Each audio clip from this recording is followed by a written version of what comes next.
Notion N11, rappel sur l'addition et la soustraction de relatifs. Donc ça, ce sont tous des rappels de la classe de 5e. Donc pour calculer des relatifs, je vous rappelle qu'il y a un certain nombre de règles à connaître par cœur pour pouvoir les appliquer sans avoir des confusions, sans mélanger les règles, que ce soit pour l'addition, la soustraction, la multiplication, avec les fractions, les nombres relatifs. Donc il est vraiment important de les connaître par cœur pour qu'il n'y ait pas d'ambiguïté, que votre cerveau les repère facilement et ne se mélange pas. Dans le cas où les règles sont sues qu'à peu près, eh ben, des fois vous allez faire juste, des fois vous allez faire faux et vous ne comprendrez pas pourquoi. C'est que c'est vraiment important de bien qu'elles soient claires. Alors, règle numéro 1, pour additionner deux nombres relatifs de même signe, en premier, on garde le signe en commun, en deux, on ajoute les parties numériques, donc les parties avec des chiffres. Exemple, plus 5 plus 7. Donc 5 est positif, j'ai mis petit plus en rouge, 7 est positif, il y a petit plus en rouge. J'applique la règle numéro 1, qui dit qu'on garde le signe en commun, donc plus, et on ajoute les parties numériques. 5 plus 7, 12. La réponse est plus 12. Moins 8 plus moins 6. Donc, moins 8 est négatif, moins 6 est négatif, ils sont tous les deux négatifs. Je garde le signe en commun, je mets le moins. J'ajoute les parties numériques, 8 plus 6, ça fait 14. Règle numéro 2.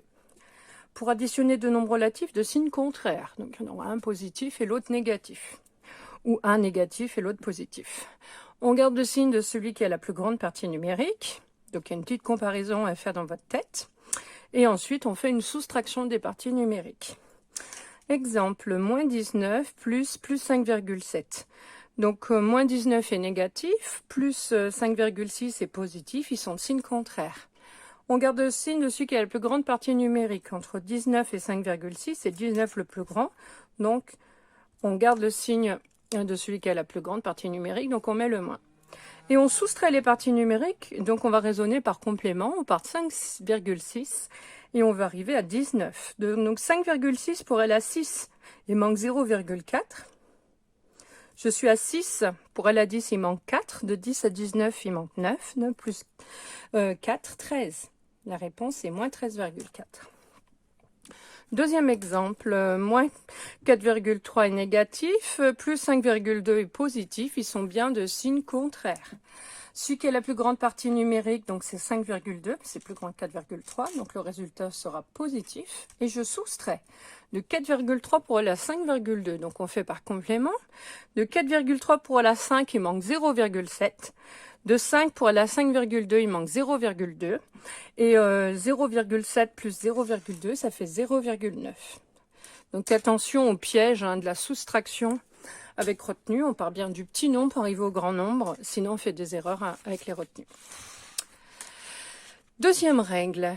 Qu'est-ce qu'il faut faire pour pouvoir soustraire deux nombres relatifs? Donc c'est la règle numéro 3. Pour soustraire un nombre relatif, on ajoute l'opposé. Il faut savoir que vous n'avez pas le droit de faire de soustraction avec les nombres relatifs. On est obligé de les transformer en addition. Et quand vous aurez que des additions, il faudra se ramener aux règles 1 et 2. Alors, exemple, moins 5, moins plus 8. Donc, c'est bien une soustraction. Je la transforme en addition. Donc, le premier terme, moins 5, eh ben, il reste moins 5. Soustraire plus 8, c'est ajouter l'opposé de plus 8. L'opposé d'un nombre, je vous rappelle, c'est deux nombres qui ont la même partie numérique, mais de signes différents, de signes contraires. Donc, l'inverse de plus, c'est moins. Maintenant, je me suis ramenée à une addition, donc je me ramène aux règles 1 et 2. Moins 5 est négatif, moins 8 est négatif. Ils sont tous les deux de même signe négatif. Je garde le signe en commun moins et j'ajoute les parties numériques. 5 plus 8, 13. La réponse est moins 13. Deuxième exemple. Moins 5, moins 8. Donc, c'est une soustraction. Je garde le premier terme. Soustraire moins 8, c'est ajouter l'opposé de moins 8. L'opposé de moins 8, c'est plus 8. Maintenant, j'ai une addition, donc j'utilise la règle, les deux premières règles. Donc, moins 5 est négatif, plus 8 est positif. Ils sont de signe contraire. Je garde le signe de celui qui a la plus grande partie numérique. Entre 5 et 8, c'est 8 le plus grand, donc le résultat sera positif. Et je soustrais les parties numériques. De 5 pour la 8, il manque 3. La réponse est plus 3. Petit 3. convention d'écriture. Donc une fois qu'on s'est ajouté et soustrait, et on se rappelle que soustraire, c'est transformer en opposé. Hein. C'est pour ça, d'ailleurs, au niveau du vocabulaire, que les nombres que l'on ajoute ou qu'on soustrait s'appellent dans tous les cas des termes. Parce qu'en fait, il n'y a que l'addition officiellement qui existe. Donc, convention d'écriture. Donc, c'est-à-dire qu'on va lever les petites parenthèses. Qu'est-ce que j'ai le droit de faire pour pouvoir simplifier mon écriture? Donc, quand il n'y a qu'une suite d'addition. D'accord? Donc, ça veut dire que si jamais j'ai des soustractions, il faudra d'abord que je les transforme en addition, parce que la règle de simplification, c'est uniquement avec des additions. Donc, je répète, si vous avez encore des soustractions, il faut d'abord les transformer avant d'appliquer cette règle. Donc, on a le droit de supprimer tous les signes d'addition et toutes les parenthèses autour de chaque nombre. Donc, bien faire la distinction entre le signe qui correspond au signe du nombre, donc qui est dans la petite parenthèse, et le symbole de l'addition ou de la soustraction qui est entre les parenthèses. Nous, ce qu'on enlève, c'est les symboles d'addition. Et deuxième convention, j'ai le droit de supprimer le signe d'un nombre positif lorsqu'il est écrit en début de calcul. Alors, premier exemple, donc si je regarde bien, ici. Donc dans ce calcul, j'ai bien plus que des additions, donc j'ai le droit de simplifier. On me dit que j'ai le droit d'enlever tous les symboles qui correspondent aux symboles des additions et les petites parenthèses. Donc le premier nombre est moins 5, donc il est négatif, donc je n'ai pas le droit d'enlever le moins. Hein. On a dit qu'on a le droit en deuxième convention d'enlever le symbole plus quand c'est un nombre positif, c'est un nombre ici négatif. Donc ensuite on a le plus 3, le moins 4, le moins 2 et le plus 9. Donc là j'ai fait exprès de bien aligner les nombres pour vous montrer quel symbole j'ai le droit de supprimer. Donc les symboles d'addition, les petites parenthèses. Une fois qu'on est là, eh ben, on peut calculer de gauche à droite ou regrouper les termes positifs et les termes négatifs. Ici, c'est je calcule de gauche à droite. Donc j'ai 5 nombres, donc je peux les regrouper que 2 par 2. Donc là, il va falloir faire très attention, par contre, maintenant, à savoir qu'on sait qu'on n'a que des additions. Donc les symboles d'addition ont été enlevés, mais pour votre cerveau, il faut que ça soit clair. Maintenant, quand vous verrez des symboles plus et moins, ce ne sont pas des additions, ce sont les signes des nombres. Dans votre tête, et maintenant, on ne fait que des additions, donc on va utiliser que les règles 1 et 2. Donc quand je souligne bien avec le signe devant. Et surtout pas de s'arrêter au 5. Il faut bien prendre le moins. Pareil pour le deuxième. Si je m'arrête devant le 4, votre cerveau va lire moins 4 moins 2. Il va faire 4 moins 2, 2, le moins devant, moins 2. Or, ça sera faux. Donc, il faut vraiment faire attention quand vous soulignez l'opération que vous allez effectuer, de bien aller jusqu'au signe. Puisque l'opération, je rappelle, c'est une addition. Alors maintenant, il faudra toujours réfléchir si je suis dans le cas de la règle numéro 1 ou 2. Donc moins 5 est négatif, plus 3 est positif, donc ils sont de signe contraire. Je garde le signe de celui qui a la plus grande partie numérique. Entre 5 et 3, c'est 5 le plus grand, donc c'est négatif. Et je soustrais les parties numériques. De 3 pour aller à 5, il manque 2. Deuxième calcul, moins 4, moins 2. Ils sont tous les deux négatifs. Je garde le signe en commun, moins. Et j'ajoute les parties numériques, 4 plus 2, 6. Et bien sûr, le plus 9, il ne bouge pas. Donc je continue.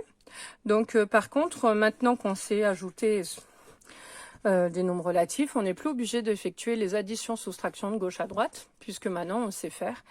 Il faut bien comprendre par contre qu'il faut prendre le signe avec. Donc ici, moins 2, moins 6, ils sont tous les deux négatifs. Je garde le signe en commun, moins, et j'ajoute les parties numériques de plus 6, 8, plus 9. Dernière opération, moins 8 est négatif, plus 9 est positif, ils sont de signe contraire.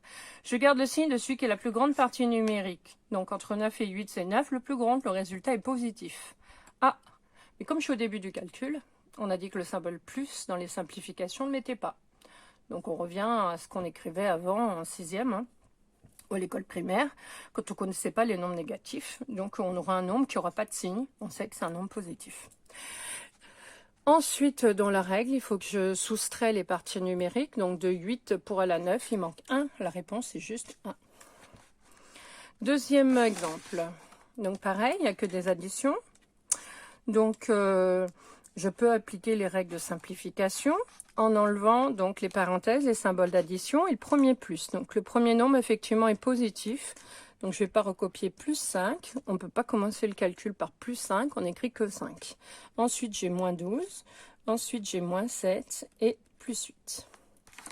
Donc là, j'ai 4 termes, donc je peux les regrouper 2 par 2. Je fais bien attention de souligner jusqu'au signe. Voilà. Premier calcul, j'ai 5 moins 12, donc il faut se rappeler quand il n'y a pas de signe, c'est que c'est un nombre positif. Donc lui, il est positif, lui, il est négatif, ils sont de signe contraire. Je garde le signe de celui qui est la plus grande partie numérique. Entre 5 et 12, c'est 12 le plus grand, donc le résultat sera négatif, je mets le moins.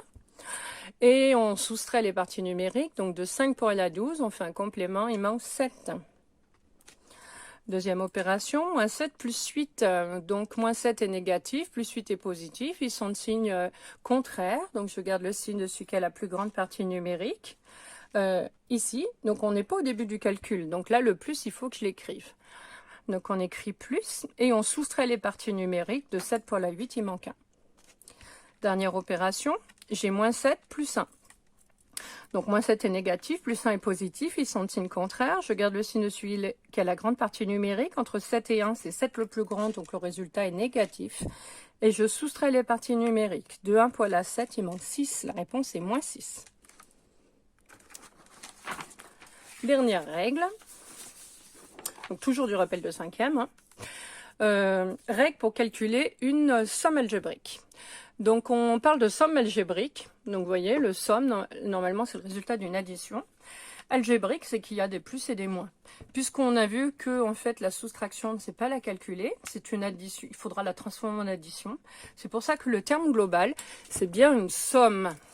Et qu'on précise algébrique pour dire qu'il y aura des termes positifs et des termes négatifs. Donc, quand on voit un moins, c'est bien un nombre négatif et pas une soustraction. Donc, on utilise la règle numéro 4. Donc, pour calculer une expression, ne figure que des additions et des soustractions de nombres relatifs. Donc, on est toujours avec les rappels de règles de cinquième. Donc, il n'y a pas de produit et de division. On commence par transformer donc l'expression pour écrire que des additions. Ensuite, on simplifie les écritures et bien sûr, ensuite, on calcule. Donc, ici, c'est ce que je vous disais précédemment. On a le droit de changer l'ordre des termes, comme dans toute somme algébrique. Et donc, il est plus facile pour votre cerveau de regrouper les termes positifs et les termes négatifs, plutôt que de réfléchir à chaque fois. Quand vous avez une somme algébrique, est-ce que j'ajoute les parties numériques? Est-ce que je soustrais? Qu'est-ce que je fais du signe? Si vous regroupez les termes suivant leur signe, vous savez que vous allez utiliser toujours la règle numéro 2 à chaque fois. La règle... Le numéro 1, pardon. Donc, ils sont de même signe. Je garde le signe en commun. J'ajoute les parties numériques. Faire des additions, c'est rapide. Garder le signe en commun aussi, ça fait moins réfléchir. Plus vous simplifiez la vie de votre cerveau, plus il va calculer vite et bien. Moins vous le surchargez. Si à chaque fois, il doit réfléchir, mince, les nombres, ils sont comment? Ils sont de même signe, ils sont différents, qu'est-ce que je fais? Alors, quand on connaît bien ces règles et qu'on sait très bien calculer, il n'y a pas de problème. Hein. Mais pour les élèves qui ont un peu plus de difficultés, eh ben, ça, vous faites une surcharge cognitive. Votre cerveau, il sature et après, il va se mélanger dans les règles. Donc, si vous pouvez simplifier la vie de votre cerveau, eh ben, vaut mieux le faire. Hein. Donc, aidez-le. Et vous calculerez quand même, vous ferez des calculs plus simples. Il y aura des fois peut-être plus d'étapes, mais au moins, vous ferez que des additions au début et la seule soustraction que vous ferez, elle sera à la fin.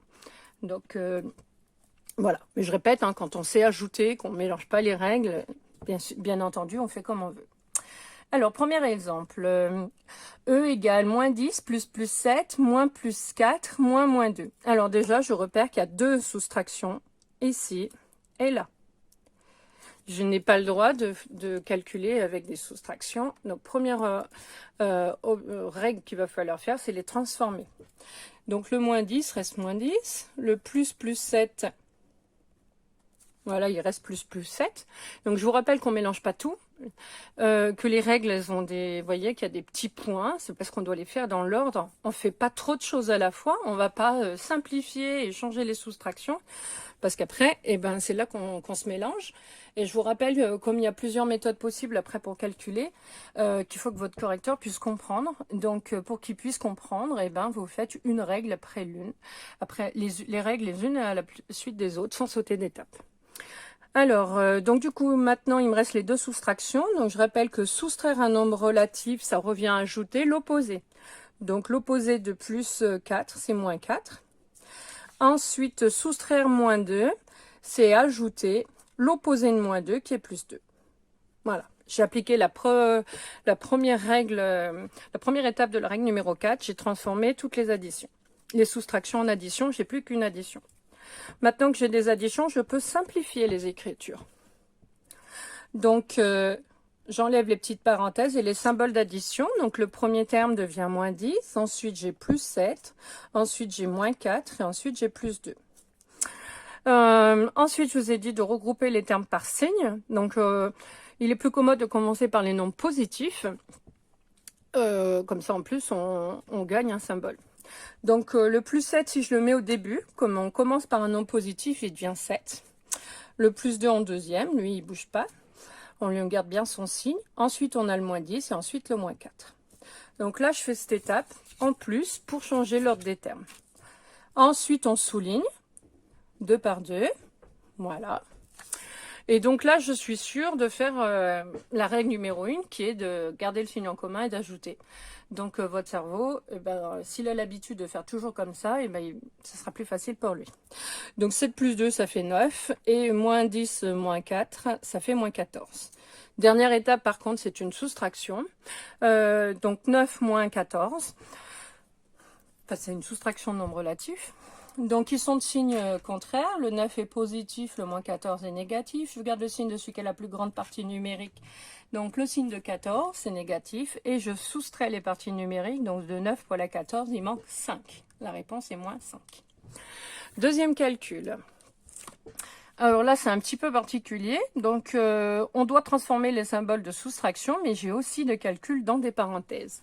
Donc, il va falloir faire la différence entre ces parenthèses-là qui sont autour que d'un nombre relatif et ces parenthèses qui sont autour d'un calcul. Donc là, les règles de priorité s'appliquent. On fait les calculs entre parenthèses avant tout. Attention de bien souligner, encore une fois, jusqu'au signe. Je souligne pas 6 plus 4, parce que votre cerveau, si vous soulignez 6 plus 4, il va trouver que ça fait 10. Mais bien moins 6 plus 4. Et la réponse, on verra que ça ne fera pas moins 10. Alors, calcul prioritaire, les parenthèses. Donc, tout ce qui n'est pas dans la parenthèse, je garde. Et voilà. Maintenant, je calcule. Moins 6 plus 4. Ils sont de signe contraire. Moins 6 est négatif, plus 4 est positif. Je garde le signe de celui qui a la plus grande partie numérique. Donc, c'est moins. Et je soustrais les parties numériques. De 4 pour la 6, il manque 2. Les parenthèses, elles restent. Je ne peux pas écrire deux opérations à la suite. Dans la parenthèse, la deuxième, 7 est positif, moins 10 est négatif. Donc, ils sont de signe contraire. Je garde le signe de celui qui a la plus grande partie numérique. Donc, entre 7 et 11, c'est 11 le plus grand, donc c'est négatif. Je n'oublie pas ma parenthèse. Et je soustrais les parties numériques. De 7 pour la 11, il manque 4. Voilà.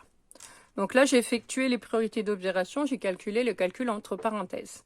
Je me rends compte qu'il reste une soustraction ici, donc je vais devoir la transformer. Je garde le moins 5 et je garde le plus moins 4 à la fin. Donc soustraire le nombre moins 2, ça revient à ajouter l'opposé de moins 2, donc plus 2. Voilà.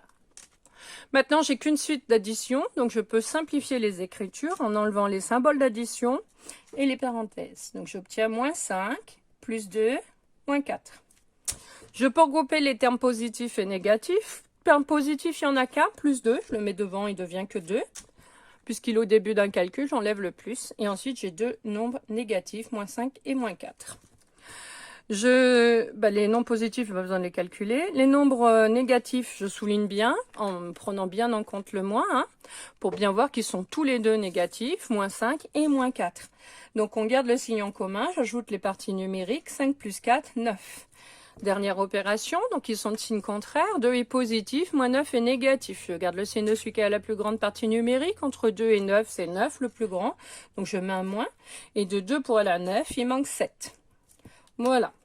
Donc on vient de terminer donc la première notion sur les nombres relatifs, qui est du rappel de 5e, avant de passer donc aux opérations sur la multiplication et division, les règles qui sont au programme en classe de 4e.